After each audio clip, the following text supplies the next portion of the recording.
So this is Sunday, 27th of July 2025. So I'm revising the work I suspended my 505 VCs. So record, I hope I published that video. I don't remember when I did it, but a few months ago I was driving out and the car started misbehaving. After a while, it stalled. The engine died. The car went off. But even before then, I kind of felt the way it started was something was wrong. So the power was there, but it behaved as if something was wrong.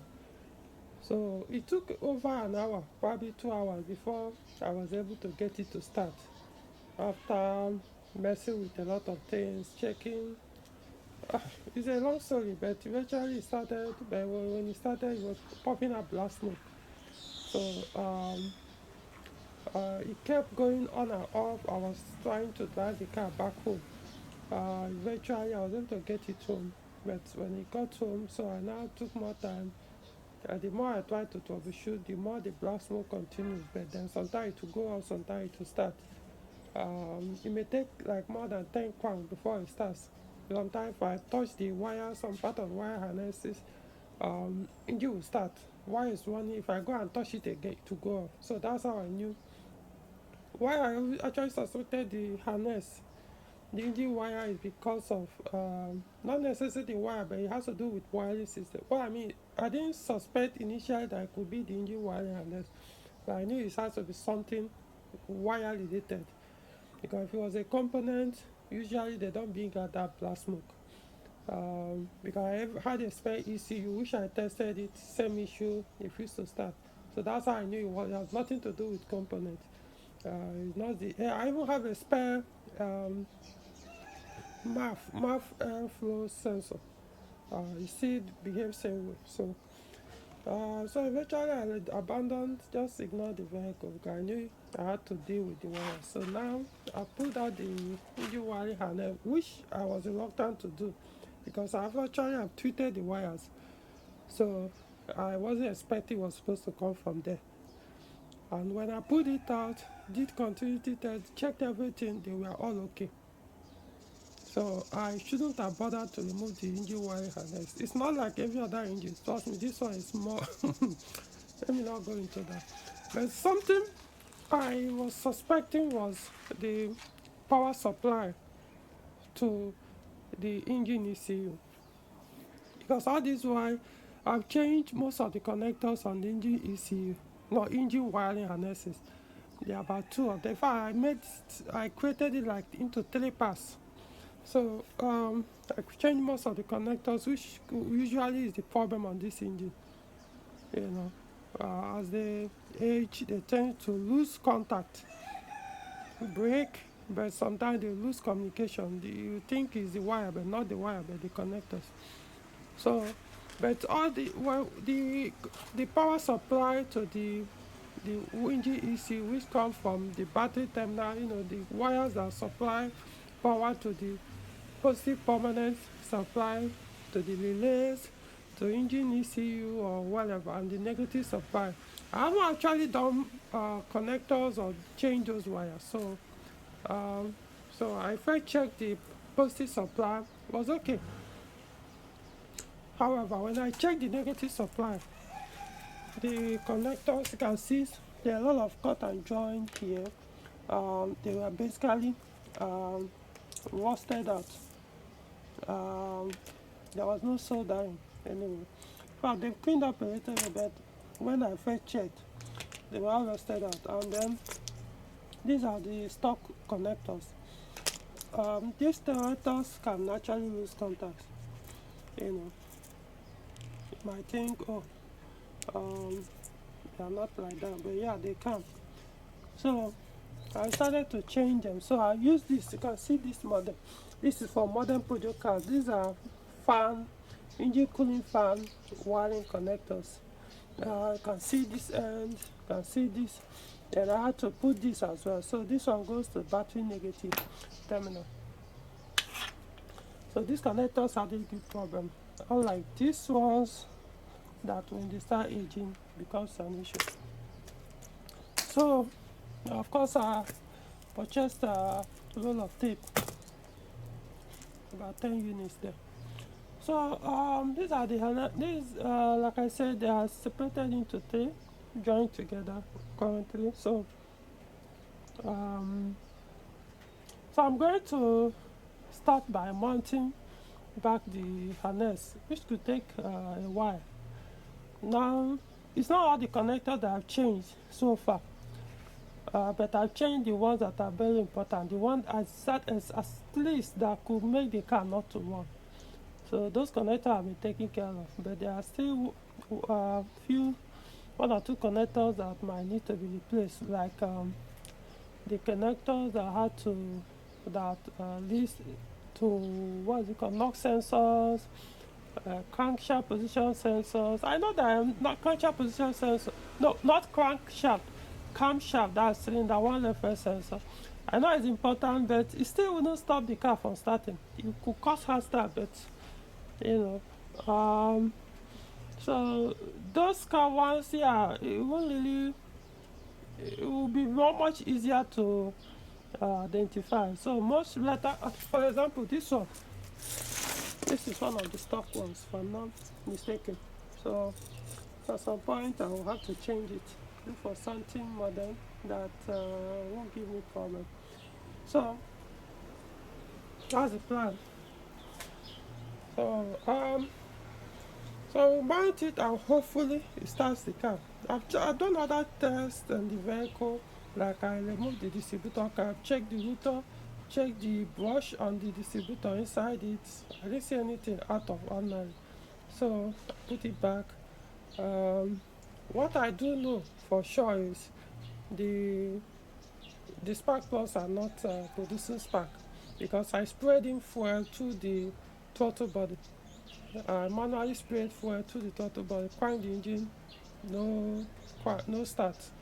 So which is an indication that even if injectors are not spraying fuel, that the car ought to have started if the spark plugs are working. That's if the coils are getting to information, these things are getting there. So now that I've ruled out the harnesses, so next is now, let's see what happens. So but it's going to take a while to mount it, and hopefully I'll complete it today. If not, I'll leave it wherever I stop and continue whenever I have time. It takes a while to deal with this harness, so I've gotten it to a point where I don't think I'll ever need to pull it out again. Even if there's any other work to be done, I'll try and do it on the vehicle. I don't see the need again to pull it out. I've done a lot of work there that will make it more solid in the more years to come. Okay, so we'll see. So I've mounted the wire back, the harness, also done the negative connection that I did, the power supply to the ECU. This is it here, this particular one. Here is the connector. Set to the engine ECU, engine and ignition ECU. So the wires here, sometimes I don't even bother arranging them that much, considering that every once in a while I have to work on the wires. Hopefully until I'll be able to change all the connectors, then I'll kind of start to arrange them properly. But for now, I'm going to leave them like this. So I've not cranked the engine after the mount, so this is the first time I'm going to crank it. You can see I've removed that air cone filter. I put back the stock air filter, but when you inside, I think I will go for foam this time around.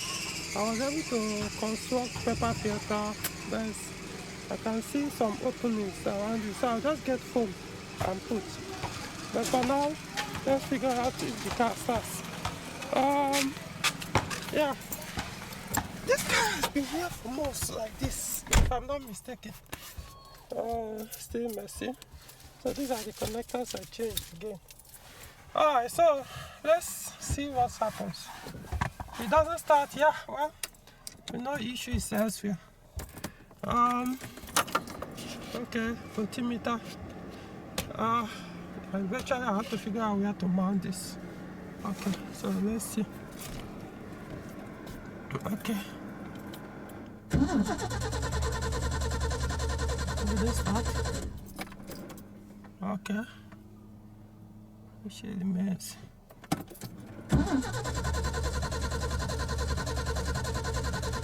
Which is the mess. Alright. Let's see. I'll spray in small fuel. There's something I actually have not done since all this while, and that is check spray pattern. Maybe I'll make a time to do it. See whether the fuel injector actually spray fuel. It's just that it's going to take a while to put all these things out, so that if it actually sprays and this thing continues like this, that means it's actually an ignition issue. Let's see. Let me show you. That's what I mean. So to do that, I'll have to pull the 6 injectors out, pull them up, disconnect the ignition coil. Sometimes I put some containers under, then count the engine. If it's spray, you can see if it's spraying, you see that it's spraying. Then you know that the problem is not producing spark, which I can see do by grounding the spark plug to know whether it's the spark. But I want a new one out first. So we see. So I've done the spray test to know whether the fuel injectors are spraying. As you can see, what I did here, cut this water plastic container. So let me start from here. I'll just show you what. So the 5 of them are spraying. 5 are spraying, including one. You can see fuel. Look at it. So cylinder 1 to 5 are spraying. That is 1, 2, 3, 4, 5, 6. So this is the one that is not spraying. Which probably from the injector. I don't think it's the connector. We'll see, find out why it's not spraying. I'll check the connector. I'll service the injector in case maybe it has blocked. Because this looks like the OEM. They don't like staying for long without running them. So, but the point is, 5 cylinders, we should be able to start the vehicle. So the issue has nothing to do with fuel injection. So the issue, so in this case, I want to believe the what's it called? The engine speed sensor is working. Also known as RPM sensor. So that is working. So I would like to figure out why is it not sparking? Why is it not producing spark? So in that case, I know I've tried different ignition module. I prefer module before. I tried to spare one, did the same thing. Try another ignition coil, did the same thing.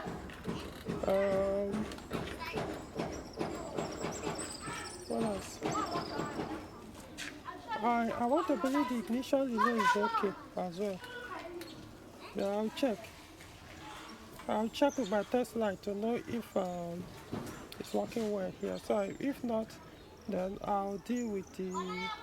I've also tested ignition ECU with another spare one that is okay. Still didn't work. That all this we had at that time when the power went off, it still didn't work.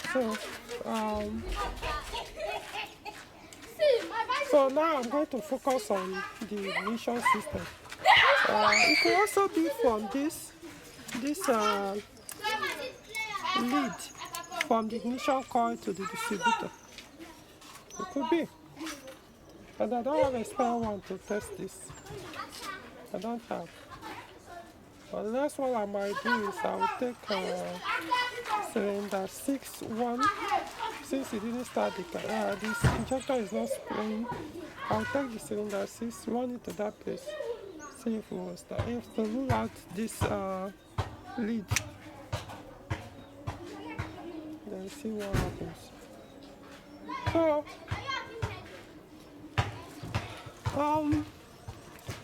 let me see. Yeah, I should be able to work. So, try another.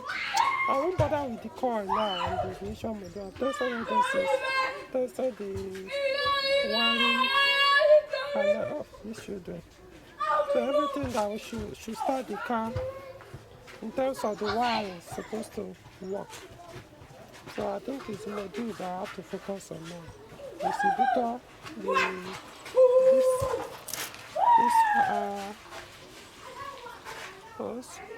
the cable, they call it high tension, distributor, ignition coil, lead to distributor.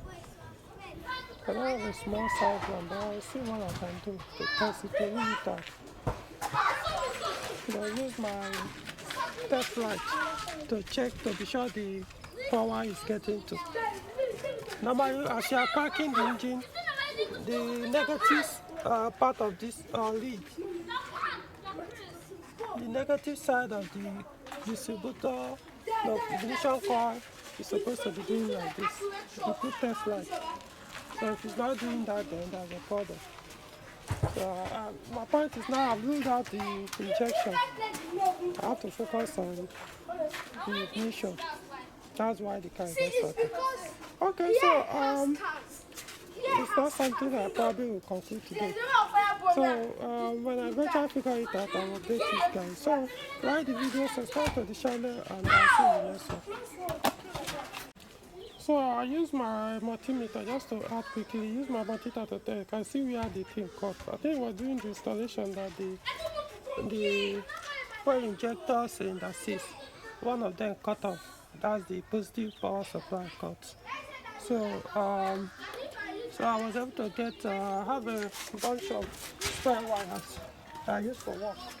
So I got EW10J4 connector. Basically 4-6 petrol fuel injectors connectors. So I've connected it and I'm going to, and the matches. It is much better than the 505 V6 one. So this one goes in easily and can easily be removed compared to the 505 V6 one. So let's see.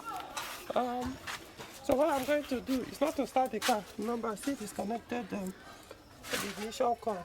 So this place is still dry. So I want to check to know if it will spray this time around. Okay. So that we will out. I'll focus on the ignition. Alright.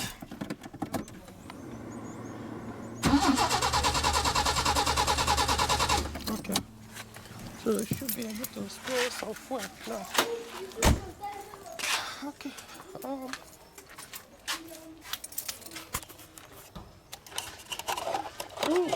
Can see fuel now. Can you see? Yeah, I see some fuel down there. Give me a minute. Can't see very well. Okay. Right. Yeah, it's spraying. So all the cylinders are now spraying fuel. So of course I know this wasn't even the reason why I didn't start initially. So now the injection system is ruled out. So we need to figure out why is ignition not working. So so probably we'll do a separate video on that and update you guys. Probably not today. It's almost 6:30 p.m. So maybe when I come back for any of the week, I'll make out time to come and continue the diagnosis on this time around, specifically on the ignition system. Alright, so we'll see.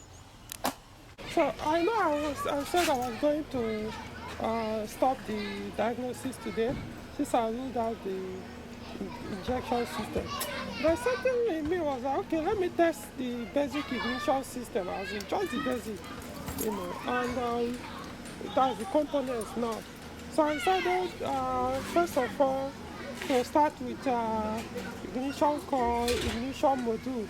Those ones I don't need to pull them out completely with the test. So I was like, okay, all I need to do is just to swap the connector. So I also bought the engine speed sensor. At the point I was like, this one, let me leave it. So this is the ignition module. I bought this one sometime last year and kept it as spare. As you can see, I wrote it spare here. So I kept it as spare in the boot. And the one there is the one that I've been running this car with for years. So I decided to swap it. Let me show you guys what happened. So the current one there is still the one that I've been battling with to see if the car will start it. So let me show you guys again. So I cranked the engine. You see? It didn't start. So I now went straight and pulled out the connector.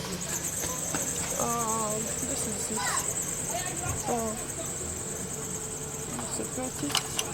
So this is the connector. So all I did was for me to just to test one it. Let me just connect it. I don't need to swap it. Remove the current one on the car. I mean the amplifier, ignition amplifier. I can see. So the test can be done like this. So later on, if you want to change, you can now swap it in on mine. So and I came and decided to start the car. I wasn't even happy it was going to start, to be honest. It was like, let me just rule it out. So find the engine. Woo! Honestly, wow. So because of that in the boot, because of this car left for months. So I was wondering, I think this is a combination of issues.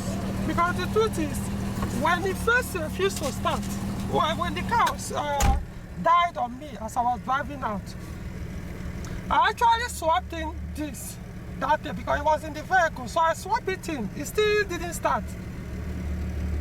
So I think two issues I was able to resolve on this. Number one is the ignition module. So the first one was the what is it called? The ground supply to the ECUs. The ground supply to the ECUs rusted out, so it contributed to this failure.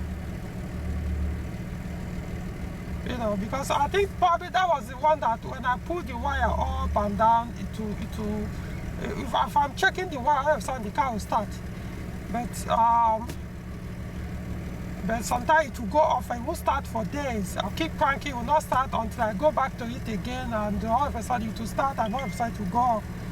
So, but this particular one, I don't know, maybe at some point during the diagnosis or whatever, it just died completely. So the RPM now works well. This one has not been an issue. So let's see, the black smoke is no longer there. Black smoke is not there anymore. Kind of looking a little bit. I think because there was too much fuel in the system.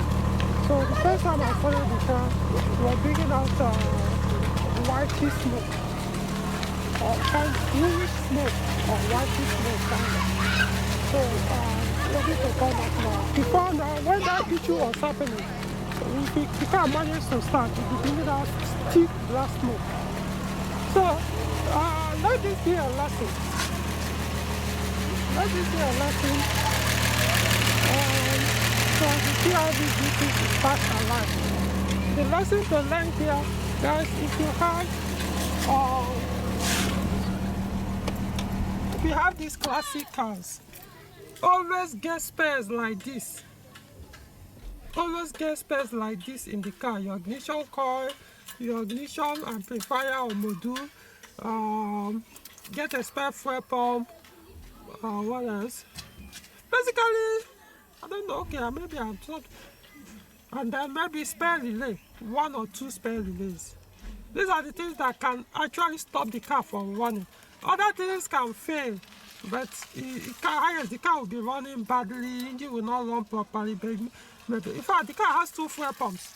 So if one fuel pump fails, the other one could still run the car. It will just be running poorly. Engine will run poorly, there won't be power, everything, but you'll be able to get you to where you can fix it, or even back home.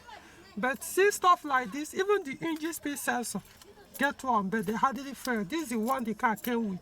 In fact, this is the one the car was producing since 1986. They've not changed it. Well, at least, even though I did the conversion, but this is a 1986 design, so I believe that's because the wiring harness is 1986. So yeah, this is actually, so what I'm going to do, I'm going to order this immediately. Call my parceller to get in for this particular one for me. This one is different from that of the one on my 2.05 before. They are not the same. The part numbers are different. So you can see Bosch 0227 1. Is it 180 or 100 124?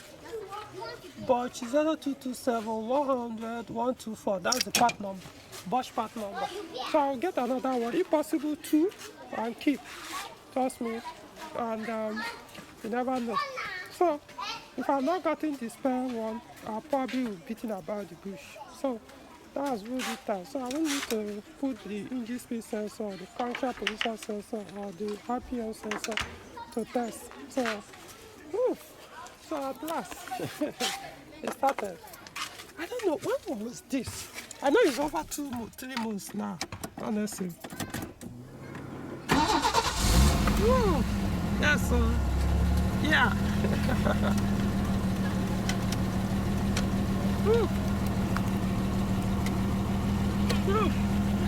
Alright, so that should be the all. So we'll see you in the next video.